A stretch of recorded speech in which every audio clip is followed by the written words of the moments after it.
Okay, let's talk tarot.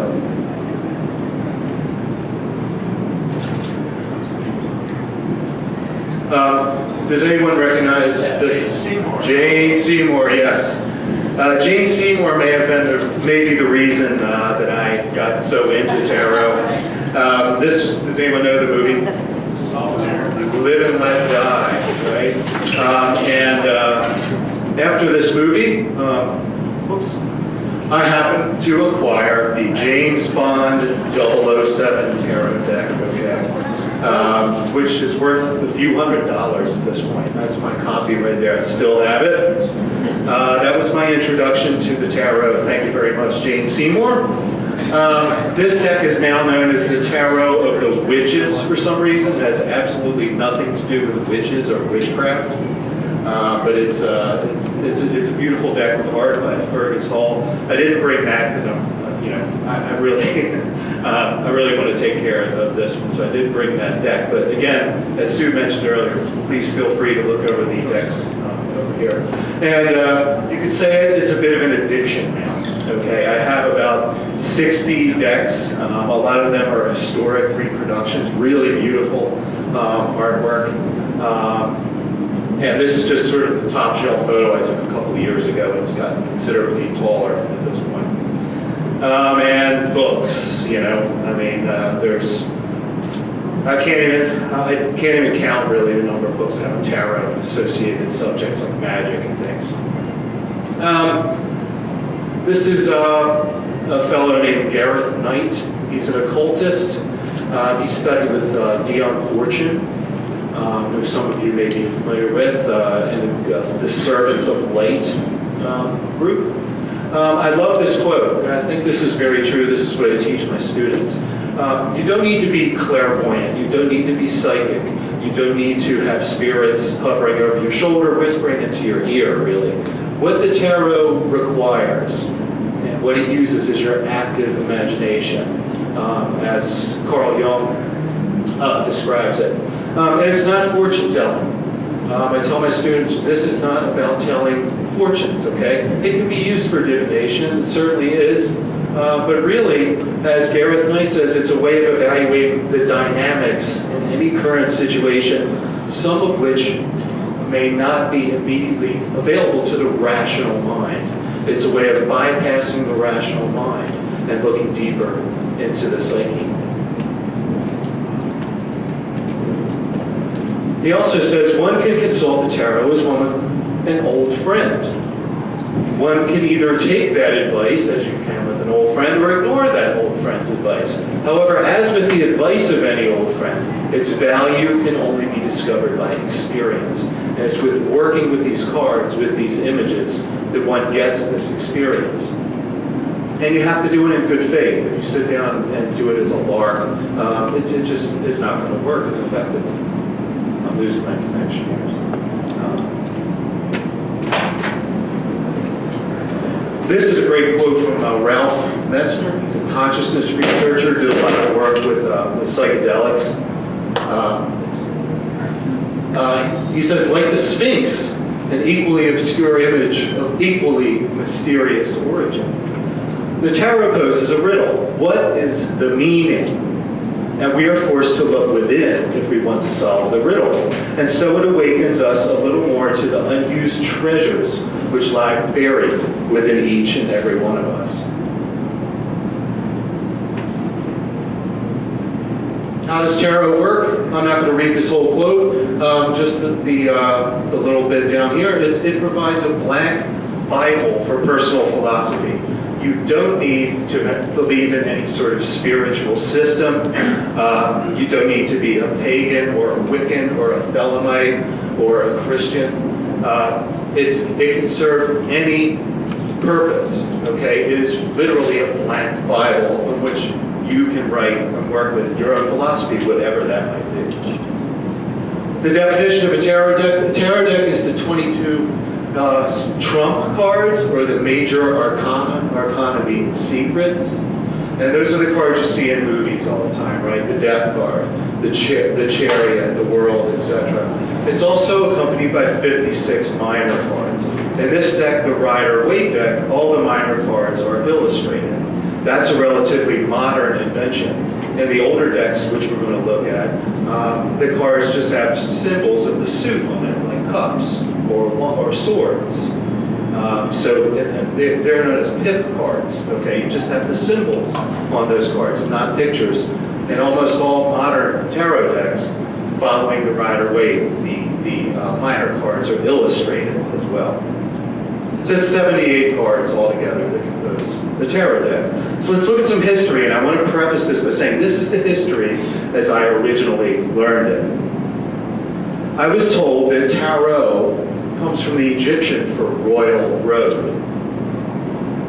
And that tarot is the distillation of the wisdom of Hermes Trismegistus, okay, thrice great Hermes, who was sort of an amalgamation of the Egyptian god Thoth, the Roman god Mercury, and the Greek Hermes, okay. This was the god that brought us not just language, storytelling, but divination, also a trickster god. I was also told that the tarot encompasses the Kabbalah in the suits and the numbers and the numerology, and that's a tree of life, the Sephirotic tree of life up there. And the Hebrew alphabet is also encoded into the tarot. There are 22 letters in the Hebrew alphabet. There happen to be 22 major arcana. I was also taught that alchemy is very much a part of the imagery of the tarot. And astrology as well, that certain cards link to certain astrological signs. And that the tarot came to us through gypsies, or the Roma, who brought it to Europe, where it became popularized. And that the tarot is the forerunner of our playing cards. Okay, that's where we get our playing cards from. Now, I'd just like to say that all of that history is BS, okay?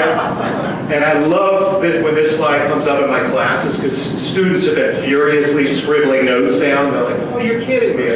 I just wrote all that down. But this is the history you will still hear people telling you about. I mean, they still parrot all of these myths, okay? So let's look at some real history. I love this, the dog's peeing on the guy's leg, and the woman up there has one of the cone of shame you put on your cat, you know, after it gets stitches, but just a great image of a card player, historical, laying out some cards, and telling people's fortunes, divination. This is the real history. So where do we start? Well, we have to start cards. If you have cards, you have to have paper. And paper originated in China. Centuries before paper was used in Europe. So that's where cards began. This is a deck, very ancient deck of Chinese playing cards. You'll notice there are 4 suits. Okay, that remains continuous through history down to our time with our playing cards. And there's a little bit, there's about 1% that wasn't BS. In that bogus history. And that cards were used in Egypt. The Mamluk dynasty, a pretty tough dynasty, kicked the Crusaders out of Egypt. And these are the cards, the Egyptian Mamluk, they're called the Mamluk deck. You'll notice 4 suits again. These are scimitars, curved swords on the far left, coins, polo sticks, and cups. These cards transformed through history. The swords became kind of straightened out because Europeans used straight swords. Coins became bells and everything. And down here we have our suits now. So it's really cool to see as these symbols that originated in China made their way through the far and Middle East, transformed over time. The Europeans didn't have polo, okay? They didn't know what polo was. So the swords became batons, okay? And then wands later on. The earliest mention we have of tarot cards is a game called Carta da Trionfi. Okay, it was a game of triumphs. It was a regular deck of cards with those symbols, like I just showed you, except it had trump cards, triumph cards. First mentioned in 1442. Tarot did not originate as some mystical oracle, okay? It originated as a game. A game people played for money, kind of like bridge. It's a trick-taking game. So when you have someone say these cards go back to ancient Egypt, they don't. They were first, the earliest decks we're aware of, early 15th century northern Italy. So they're an Italian origin. And this is something that's called a triumph parade. Okay, at the time, these floats, it's kind of like Mardi Gras, would roll through elaborate floats. They were called triumphs. There was a very famous poem by Petrarch, Il Trionfi. And this poem was kind of like the Star Wars of its day. Okay, everyone knew this poem. There are an incredible number of depictions of this poem visually. And if you notice, you look at some of the entities and the floats in this parade, they're very similar to what we see in tarot cards. The world, the sun, the moon, love, temperance, fortune, etc. And just some really beautiful art. I love this. This is love. So we've got the sort of, Cupid type character shooting his bow. Death. There's some really beautiful death imagery. I love this guy's like little wispy, creepy hair blowing behind him. And this is the other thing about death. I drive a lot in Baltimore City, and when I look at this card and see death rolling over piles of people like this, that image always comes to mind when I'm driving around. But interesting. Here we have love is chained, okay? He's bound with chains like love chains us to our desires. And here we have, I can't remember, I think that's chastity, yes, and death again. And death just, like I said, rolls right over people. You'll see depictions of that up through modern tarots of people getting run over by death. Just some beautiful imagery. One of these is in the Walters Art Museum in Baltimore, if you're ever in town. And there's a close-up of the lover in chains. There's death rolling over. This is a really beautiful one, I think. I just love the structure of the vehicle. Also, the death runs over the Pope, too. Okay, even the Pope cannot outrun death. He looks very peaceful, though. Medieval mystery and miracle plays. There's a strong belief that a lot of the imagery came through these events, which were sort of it's like they were amazing theatrical performances. Okay, here we have a hellmouth. So these theatrical troops would roll into town, and these are all, of course, religious plays about salvation and things like that. But they would have a hellmouth that would open up, and people dressed like demons coming out. I mean, there were pyrotechnics, fireworks, incredible special effects. This was like going to see a big blockbuster movie for these folks. And there's also a fool that would wander around through the crowd. The fool is very iconic. The fool would run around the crowd and mess with people and play jokes on people and things like that. But the fool was generally untouchable. You couldn't hurt the fool. The fool was kind of a divine, holy fool. So, but as far back as the late 15th century, we have the church saying, this is not good, this tarot stuff, this game. And a lot of it was the fact that people were playing with money, were betting, were using money, playing bets, playing the game of triumphs. Here we have a depiction of that from 1499. And I love this guy. He's kind of reaching under the table, underhandedly, probably cheating for him or something. And there's just so much fun stuff going on in that particular woodcut. This is interesting. This is, if you know that Tom Wolfe book, The Bonfire of the Vanities. This is a bonfire of the vanities. The church would have these events when people would bring all their vain stuff. You see a backgammon board. Women would bring wigs, jewelry, things like that, and also decks of cards. And that's probably part of the reason why there are so few historical decks we have left, things like this, other than the fact that they degrade. A lot of decks were cast into the fire of the vanities. So let's look at the earliest deck. There are two of these. One is in the Yale Library. I think one of these was just on display at the Cloisters, did a show in New York of ancient old antique and ancient decks. This is the Visconti Sforza family. They were a very wealthy Italian noble family. This deck was hand painted, and the gold that you see there was actually gold embossed foil. I have a replica of that deck over there. It's beautiful. It has gold. It's printed with gold foil. But this is the earliest deck. There are two that we know of. Were both painted for this family for a wedding. Here are some of the cards. I love the death. Instead of with a scythe, you know, this death usually has. He has a bow. The hangman and the star. And I want to talk about the hangman because when you talk to tarot readers today, the hangman is, he's acquired all these esoteric connotations. You know, some is a stand-in for Christ. It's about self-sacrifice and that sort of thing. That's what you'll hear about the hangman. Anyone in Italy at this time looking at this card would know what that is. That's a traitor.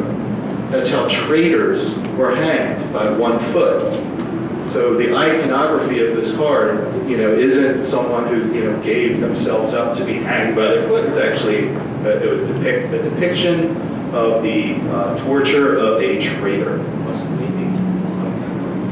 Sorry? Mussolini was on that. Mussolini, yes, exactly. So you still see echoes of that tradition. This is a really fascinating deck. The artwork to me looks very modern, but it's from 1490, 1491. Just incredible, beautiful, brilliant imagery. I have a replica of that deck as well. You can take a look at the artwork.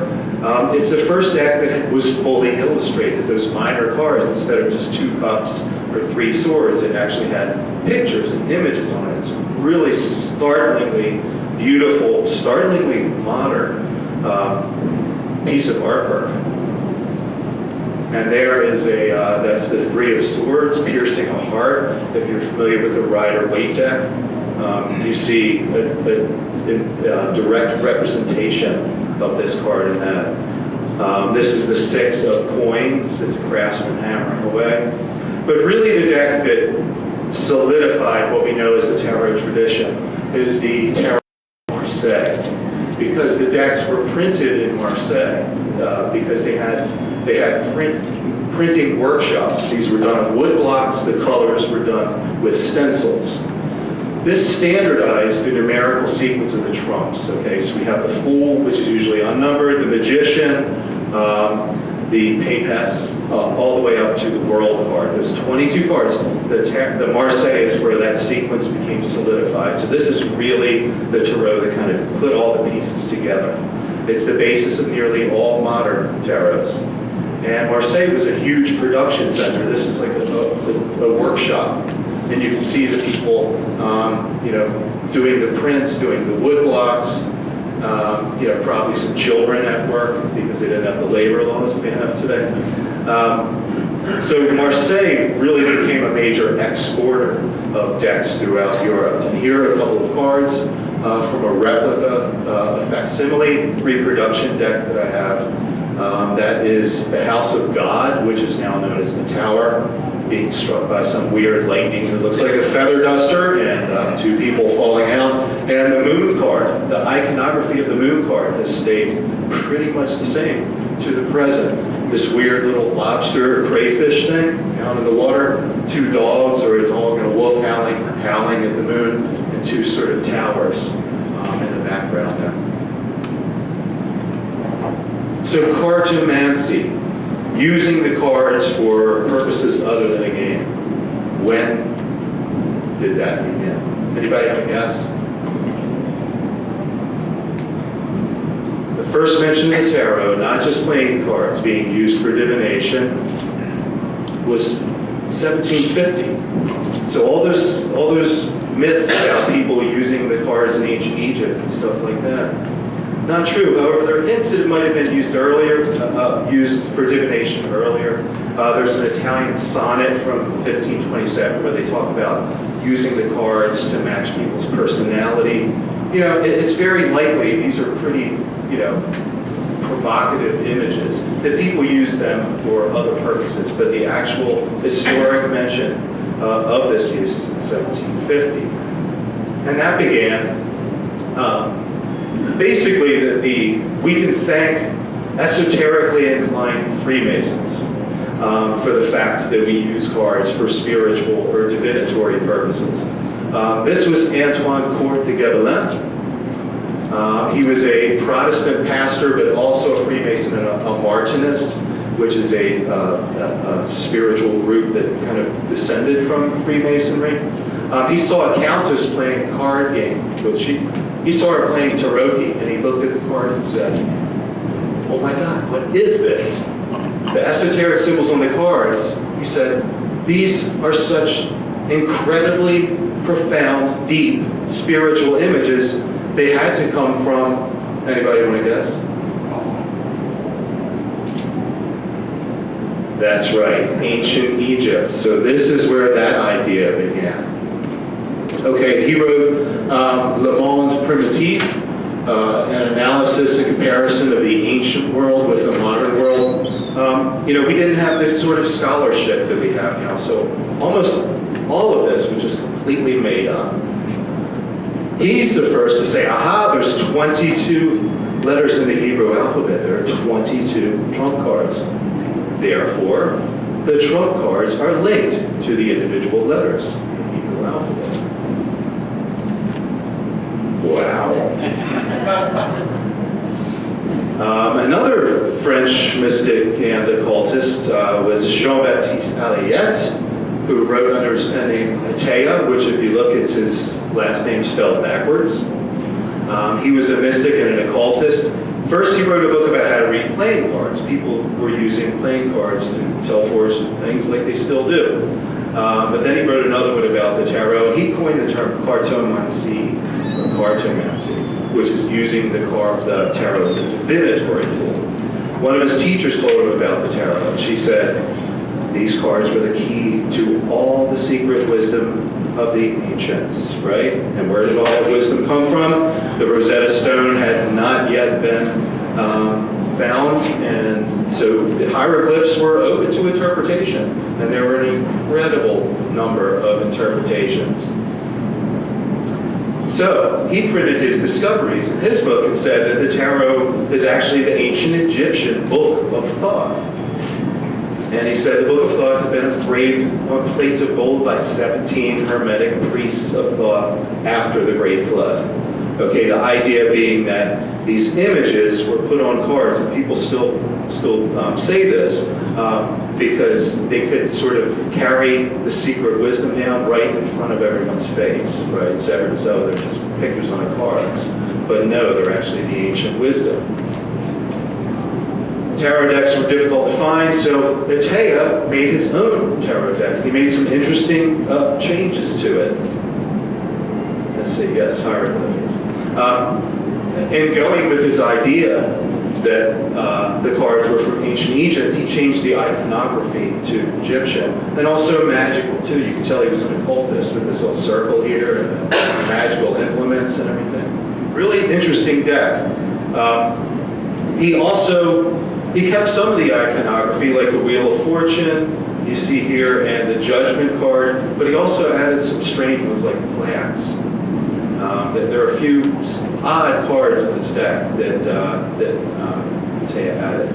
But now we get to this fellow, Alphonse Louis Constant, okay, better known as Eliphas Levi. He dropped out of seminary. It's a great story. He was a seminarian, and he had to teach some young women. And he fell in love with one of those women. Said, "To hell with the seminary. I'm going to leave and marry this woman." He was a Hermetic mystic. He was a Rosicrucian, a Freemason, and a Kabbalist. So, anything esoteric, this Eliphas Levi was deeply, deeply involved with. He was also a magician, so he's the first that brings the concept of the tarot as a magical tool. And what he wove into his philosophy was the Kabbalah, angels, angelology. That's the Tetragrammaton. It's the sacred name of God, in Hebrew, the Yud He Vav He. And he wrote a book called Transcendental Magic, which is very much based in tarot, a very important component. And he thought so much of these cards, and he said a prisoner with no other book than these cards could in a few years acquire universal science and would be able to speak on all subjects with unequaled learning and inexhaustible eloquence. He was a little prone to exaggeration, but he really thought highly of the wisdom encoded in these cards. But now we get to the fun part, okay? Because this talk is about tarot and magic. This is the secret magical society that brought the tarot to the modern world. Had this group not existed, had its work not been so prominent, I really doubt there would be all these decks available to us today. And that's how pivotal this organization was. And that is the Hermetic Order of the Golden Dawn. Any of you familiar with that? Fascinating group. The most important and influential occult organization of the past 2 centuries, I think, undoubtedly. From it sprang lots of other groups. Dion Fortunes that I mentioned, she went on her own group. Anyone who's a follower of Crowley and his religion of Thelema, Crowley basically went through the Golden Dawn. So really, profoundly influential organization. It was started by 3 members of the Masonic Rosicrucians. I happen to be a member of the American version, the SRICF. This was the British version. There's Samuel L. Mathers, done up in his Golden Dawn regalia. William Wynne Westcott, who was a coroner in London, and Dr. R.W. Woodman. These 3 men sort of put together the Golden Dawn out of an allegedly a manuscript they found that was encoded. And there's a lot of debate in the academic community about who wrote this book, whether it was really something that was found from an older tradition, etc. You had to be for a coroner to be a member of a secretive occult organization. Later on, Westcott, someone found out about his membership, and he had to leave the Golden Dawn, or else he would lose his position and his credibility in Victorian society. Unlike Masonic organizations, which are all male, the Golden Dawn admitted women as equals in the organization, which was a huge development, because in that original manuscript they found it didn't just say fratres or brothers, it said sororities, so they were sisters as well. Members were vowed to secrecy. If you broke that code of secrecy, your pledge when you joined was that a ray of energy would strike you and kill you. And they took this very seriously. The first Golden Dawn Temple was established in London in 1988, and by the mid 1888, and by the mid 1890s, it was flourishing. They had a temple in Paris, several in England, and it had many prominent members. Okay. Perhaps the most familiar to most people is William Butler Yeats, the Irish poet, was a member. Also Maud Gunn, the woman that Yeats pined for all of his life, never actually, a very tempestuous sort of relationship. Florence Farr, who was a famous actress of the day, Bram Stoker, who wrote Dracula, Anne Horniman, who basically invented repertory theater, and Aleister Crowley, the notorious beast. Interestingly, the Golden Dawn, this wasn't a bunch of kooks. This was the cream of the crop of creative society in Victorian London. They had a complex curriculum. Anyone that's ever seen Israel Regardie's book that basically catalogs all the Golden Dawn rituals, it's like a brick. You can knock somebody out with this thing.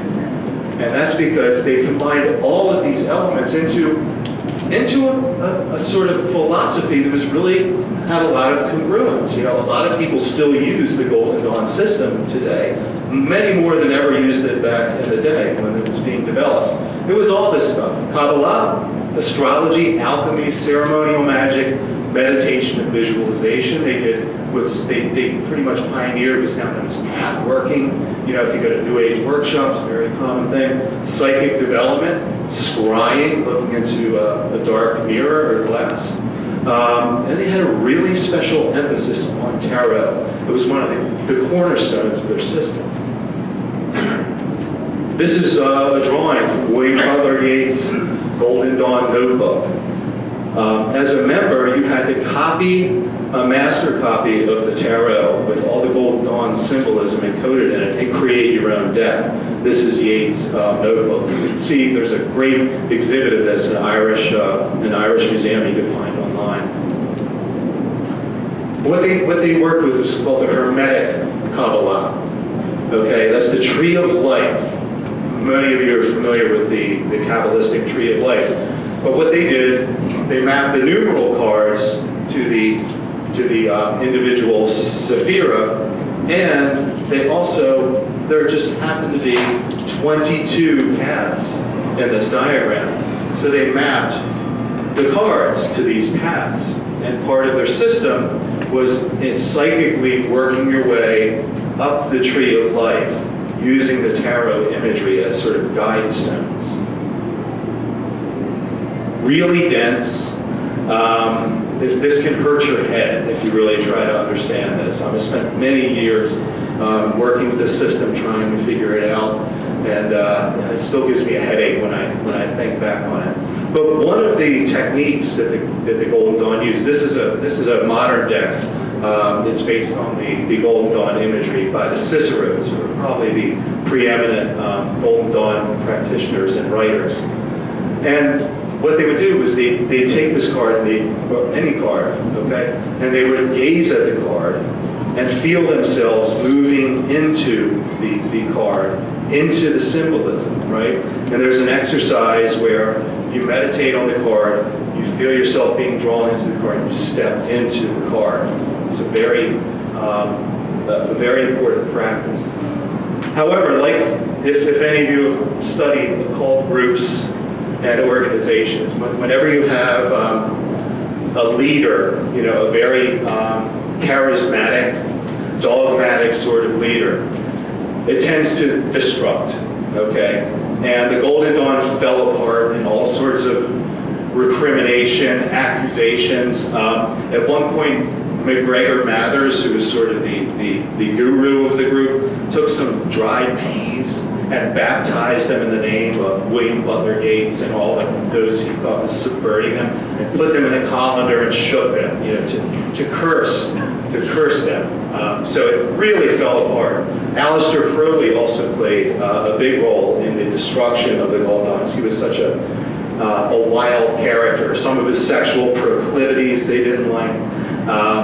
But he really also helped to sort of break apart the organization. One member, Arthur Edward Waite, we talked about the Rider-Waite deck.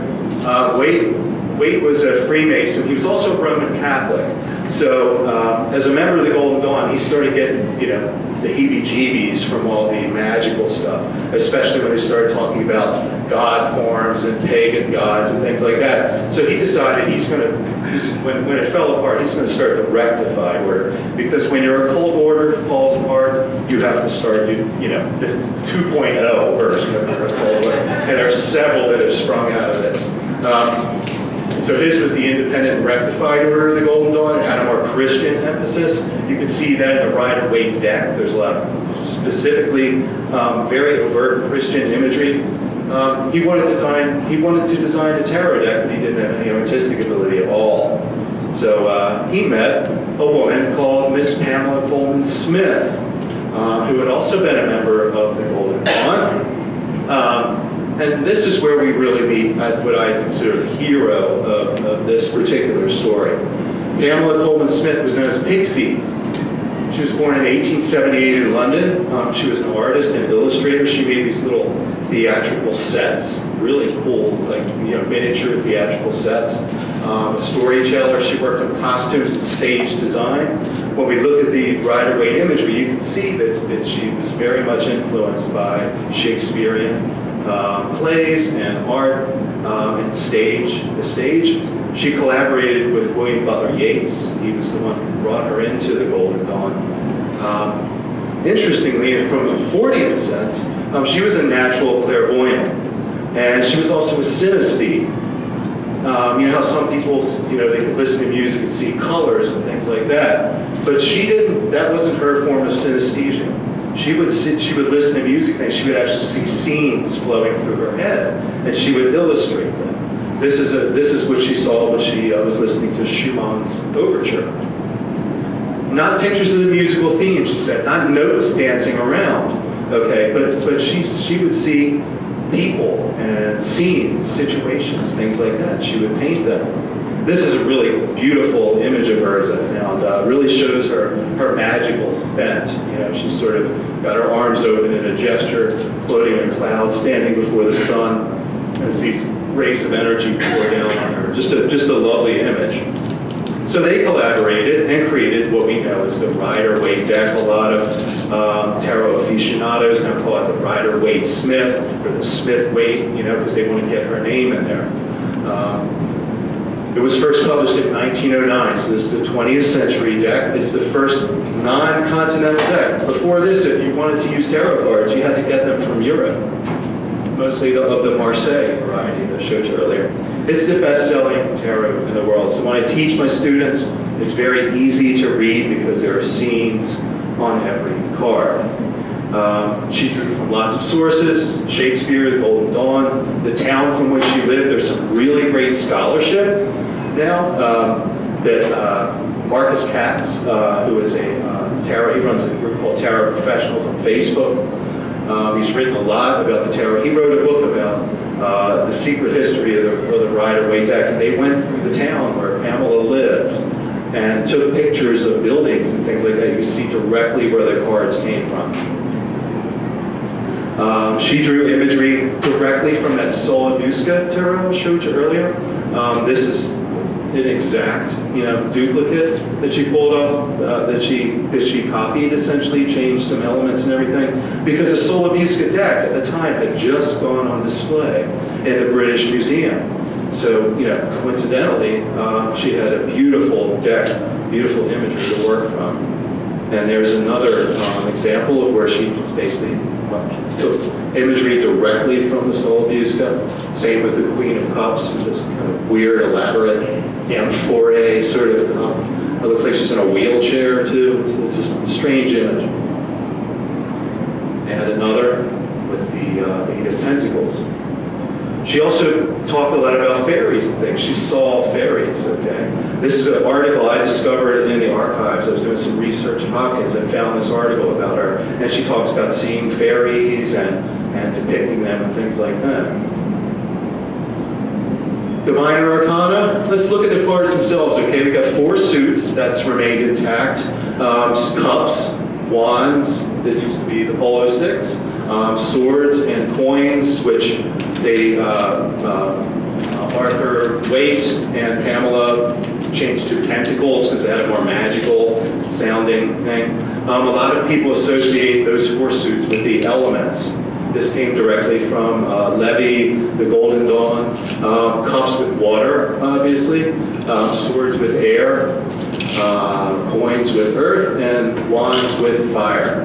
And these are just some mnemonics I show my classes to help them remember the elemental associations.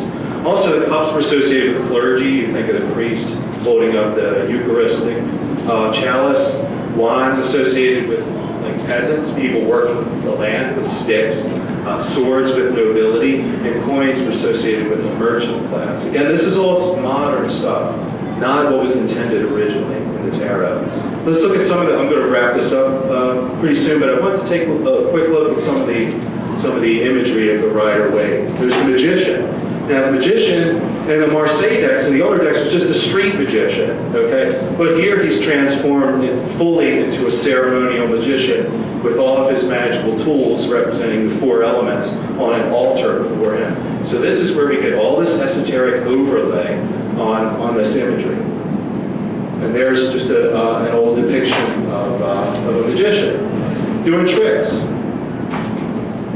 The high priestess, okay, there's all sorts of esoteric associations with this card. You got the Isis, the goddess and things.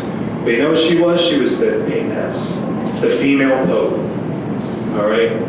These decks came out of an explicitly Christian tradition, which is always fascinating to me when some fundamentalist Christians, you know, no, don't go near those cards, when really they came out of the Christian tradition. Although a female pope was a bit heretical, and there's all sorts of history I could get into about that. Sometimes Mary, people see imagery, Marian imagery, because Mary was frequently shown holding a book, as the papess is shown holding a book in several of the older cards. The hermit.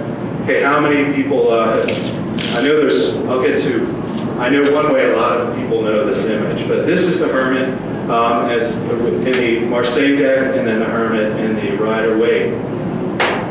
I know there's probably been lots of stems and seeds removed. It's the interior of Led Zeppelin album. I know that's where I first saw the hermit depicted. And lots of people were introduced to the tarot and tarot imagery via that fold out of the album. The Wheel of Fortune. Again, we've got lots of esoteric imagery on the Rider-Waite card, including tarot, T-A-R-O, rota, which means wheel, and Torah, all sort of encoded in there. There's alchemical imagery. But really, the Wheel of Fortune was just what it was. You spin the wheel, you're up, you're down. Life is a cycle. It was a very common iconography in medieval and Renaissance art, the Wheel of Fortune. That's life, man. You're up and then you're down. Death, again, here's death running over people. The Pope is standing there, or there might be a bishop, saying, please don't kill me. Tough. Interestingly, in the Rider-Waite, it's the child who kind of looks innocently upon death and doesn't fear death. And there's the death from the Marseille. I just think that's a much more powerful image. He's reaping. There's people's heads down here. There's severed hands and feet. There's hands, either lying there or coming out of the ground. Just a powerful, really dark but very iconic image of death is the Reaper. And the Devil, right? This is the card that quakes when it comes up in a reading. Here we have the Devil. The Devil this is the Devil from the Marseille.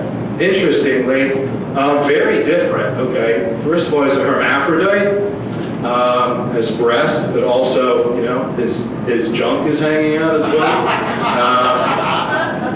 And these people are sort of imp-like. They've got strange root-like feet. They have horns on their head, pointed ears. Just a really fascinating image. Now, Waite and Pamela Coleman Smith took their image from Eliphas Levi's Baphomet or Baphomet, okay, which is frequently associated with the devil, but it really wasn't meant to be a demonic image at all. It comes from the idea that the Templars, the Knights Templar, worshipped this thing, this goat-headed god with goat of Mendes, is also named as. That's where that imagery comes from. And finally, the World.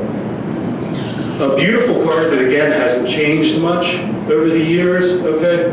It's the 22nd, the 21st card. So it is the end of the cycle of cards. So it's beginning with the Fool and the Magician, all the way up to this. So this is really where all of the symbolism comes together.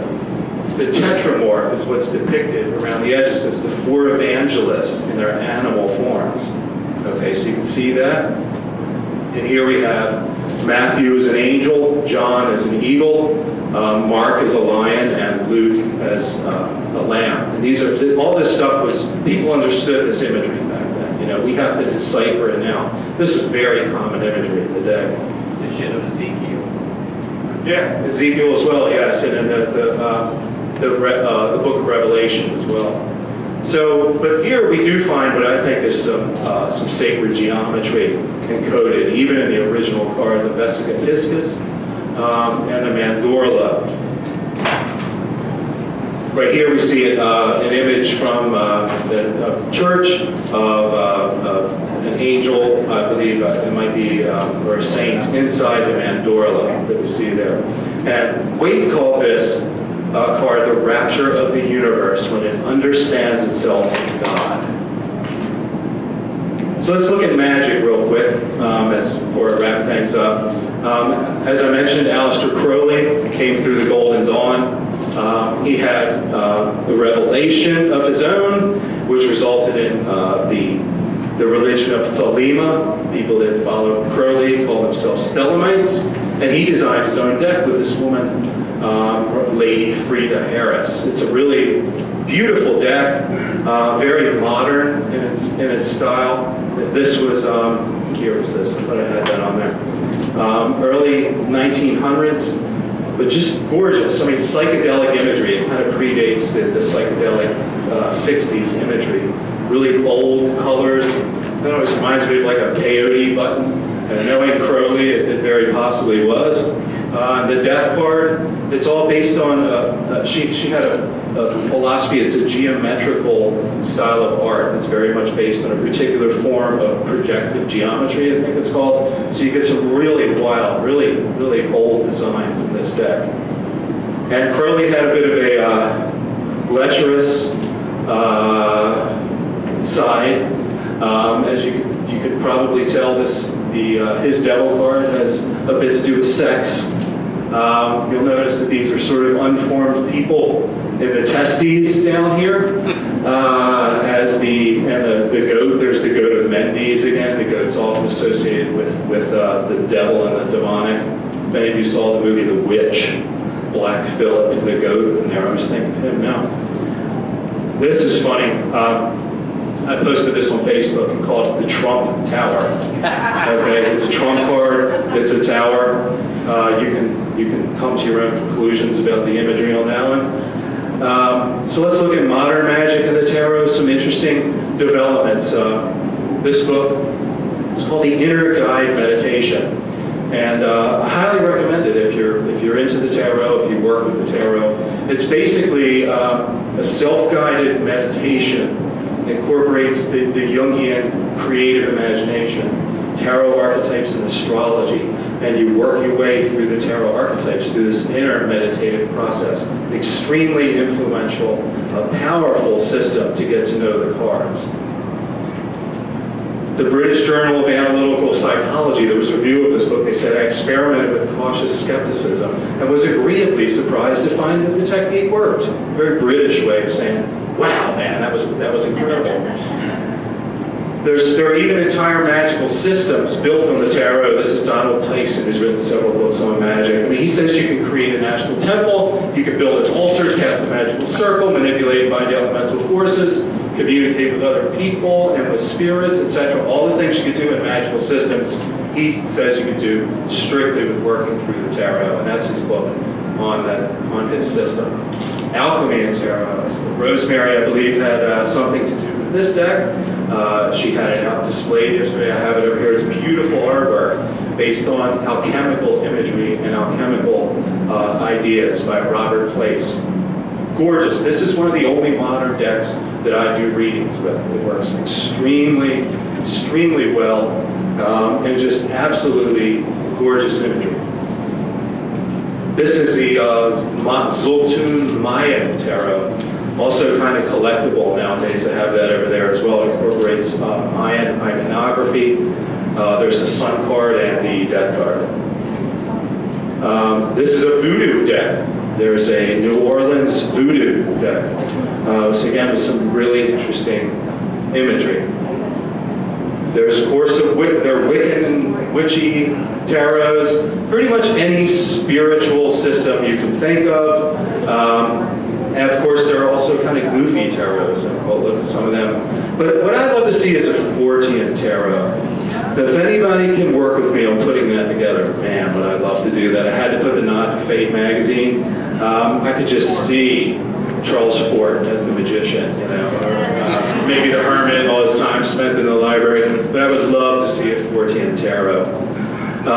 Speaking of Fortean elements, this card from Crowley's Sloth deck, and remember this is early 1900s, maybe it was 1920 or so. This to me, you know, it's a castle from above. The card is called, it's power is the word on the card, it's a 4 of disc. This always reminds me of a computer circuit board. It's almost like a prescient version of the fact that it's power too. There's lots of details in the thought deck that are really, really interesting in that respect. Here we have things flying in the sky, okay? Shooting stars perhaps up there, and this crown kind of floating in the air, very UFO-like. It just popped out at me one day. I'm like, wow, that looks kind of like a classic flying saucer, you know, with some fire or flames or something coming off of it. This tarot is called the Tarot of the Secret Dawn by Marcus Castelli Goodwin. And this is an asterism, or, you know, like a constellation, a group of 3 stars. What does that look like? I know everybody here is thinking, oh my God, it's a black triangle, you know, flying black triangle. But really it was based on imagery from a Golden Dawn member's notebook. And of course, I couldn't speak to this crowd without showing some UFOs, right? There's a tarot of the UFOs that, it's a really cool deck. I mean, some of the images are kind of cheesy, but some are really interesting. Like here's the standard abductee scenario. This I love because it's an alien holding like a DNA strand, and he's working with the 4 cardinal elements. You know, so he's like creating life out of the elements, and that's the magician. I love this too. Here's this startled astronaut seeing the little light being, you know, on the moon. This is the photo we weren't allowed to see. Crop circles, of course. Have to have a crop circle in there. This is kind of brings in sort of the magical elements, you know. There's like some ritual thing going on here with these strange beings.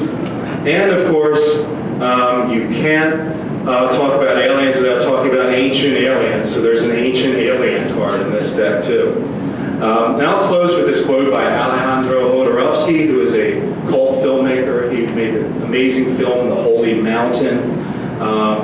He's also a major tarot teacher and writer.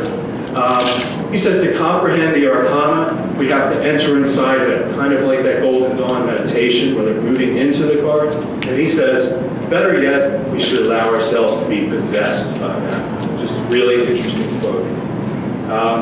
So thank you all. This is my website. I have a website for my writing. I also have a tarot-specific website where for my classes and things that I teach. Also, I have to pimp this because I'm a writer and I'm winding up. No. Susan. Go. Go. Oh, okay. If you like Fortean fiction, okay, I have 2 books in this series out, published by Random House, a digital imprint Hydra. This is a great blurb from a writer friend of mine, F. Paul Wilson, who wrote The Keep, and lots of other books. So if you like adventure, sex, love, designer, drugs, and violent death, all woven into a globe-spanning paranormal conspiracy, please feel free to pick up the book. So thanks. If we have any time, we'll take questions, but thank you very much. Yes. Several times you mentioned teaching students. Do you teach in a school or are these private lessons? I teach what I call a tarot boot camp. It's a 1-day session. I teach at the Ruscombe Mansion. Some of you may know that Bob and Zoe Hieronymus started. It's in Baltimore. I also teach through the Johns Hopkins Odyssey program. It's advanced academics, but it's open to anyone. I teach one-on-one lessons, things like that. But any questions about the classes, if you just go to my website, you can find all the information. I teach at the Ruscombe Mansion, which Bob Hieronymus and Zoe Hieronymus, who've been info members for a long time, But I also teach through the Hopkins Odyssey program, which is on a main Johns Hopkins campus. Mhm. Yes, yes.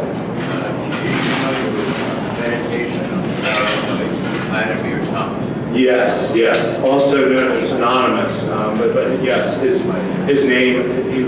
Yes, a fantastic book. If you're like Christian Hermeticism, the book Meditations on the Tarot is a phenomenal book.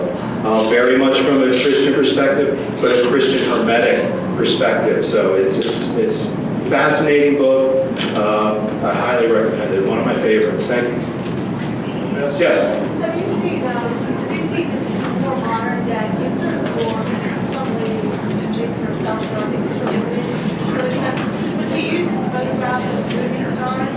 And like Sean Connery is like, and Bill Russell, but they're actually. Yeah, there are some great decks out there. I mean, I don't use a lot of the newer decks for divination and consultations with my clients. But there's some great decks, and then there's some absolutely goofy decks, like the Gummy Bear Tarot. There's tarots with cats, there's tarots with dogs, there's tarot of just about everything under the sun, as you see with the UFO deck as well. So there's lots of goofy stuff. But yes, there's also some really great decks out there. Yes. You got copies of the book? No, it's only available electronically. It's a digital imprint branded now. So if you can, if you have a Kindle or an iPad, you can even read it on your phone. I know that's not ideal, but I think it's your repairman Jack. I do like Repairman Jack, yes, and Paul Wilson is a good friend. Yep. Any other questions? All right, thank you very much.